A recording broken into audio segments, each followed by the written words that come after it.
Interest on premium and lease रेंटाचे reduce जातलो to 5%. आमी पेनाल्टी बी घालताले ती सगळी पे जातली आनी 5% interest on the interest on premium and lease rent.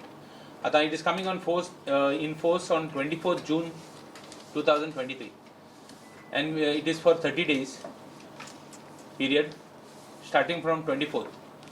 Now there will be no more schemes, so we are telling the industry, our request is to the industry, take maximum benefit of it. All payments dues have to be cleared within the next financial year.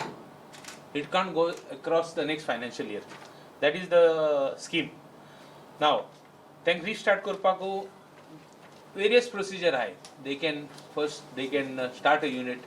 If they were manufacturing suppose soaps, they can manufacture something else. That soap could fail. Or if they were preparing cars, something that car could fail.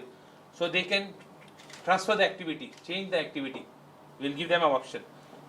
If they want it, they can transfer the unit. We will give them that option also.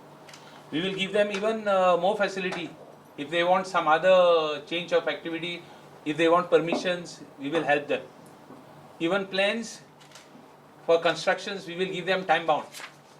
We will give them all facilities. The total dues that are to be recovered are to the tune of 47 crores on premium, interest on premium and also on the lease rent. So when we are reducing the lease rent, the penal interest from 11 to 5%, we will be losing around 9 crores. So we are expecting to generate around 36 to 37 crores.